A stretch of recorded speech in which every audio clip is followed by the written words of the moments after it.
Hi guys, ఇవాళ నేను మంచి ఎగ్ రెసిపీ చెప్పబోతున్నాను. ముందుగా అయితే మనం కొంచెం ఆయిల్ వేసుకున్నాక నేను ఫస్ట్ సాల్ట్ కానీ పసుపు కానీ వేస్తాను అనమాట. ఎందుకంటే ఎగ్స్ అనేది మాడకుండా అడుగంటకుండా ఉండడానికి. ఓకే, దాని తర్వాత నేను సన్నగా చాప్ చేసి పెట్టుకున్న వెల్లుల్లి వేస్తున్నాను. ఇది మంచిగా రోస్ట్ అవ్వనివ్వాలి. కలిపేస్తున్నాం వీటిని. వీటి ఫ్లేవర్ అనేది చాలా బాగుంటుంది, అందుకని నేను కొంచెం ఎక్కువ యాడ్ చేస్తున్నా. సో ఇలా బాగా రోస్ట్ అయిపోయాక నేను బాయిల్ చేసి కట్ చేసుకున్న ఎగ్స్ వేసుకుంటున్నాను. ఇక్కడ నేనైతే 4 ఎగ్స్ యూజ్ చేస్తున్నా.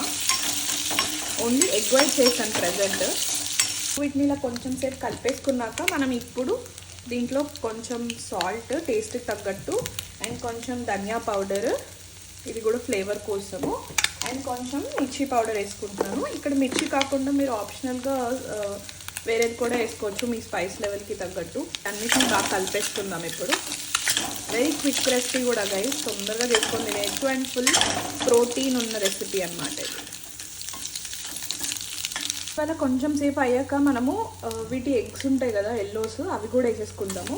నేను ఎందుకు లాస్ట్లో వేస్తున్నాను అంటే ఇవి చూర అయిపోతాయి అని చెప్పేసి నేను లాస్ట్లో వేస్తున్నాను. మీ ఇష్టం, వీటిని కూడా కట్ చేసేసుకోవచ్చు లేదా యాసిడ్ ఇలా కూడా వేసేసుకున్నా బాగానే ఉంటుంది. ఇప్పుడు ఇందులో 2 చాప్డ్ ఆనియన్స్ వేస్తున్నాను గైస్. ఇది చాలా బాగుంటుంది లాస్ట్లో వేస్తే.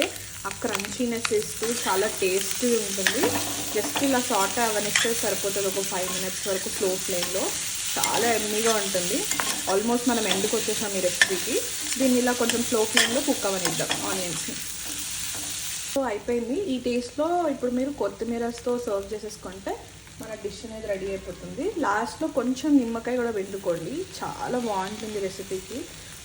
ఫుల్లింగ్గా ఉంటుంది అండ్ మంచి హెల్తీ రెసిపీ కూడా. మీరు ట్రై చేసి రెసిపీ ఎలా ఉందో నాకు కామెంట్ సెక్షన్లో చెప్పండి. ఈ వీడియోకి ఇంతే. మళ్ళీ నెక్స్ట్ వీడియోతో కలుస్తాను. బాయ్.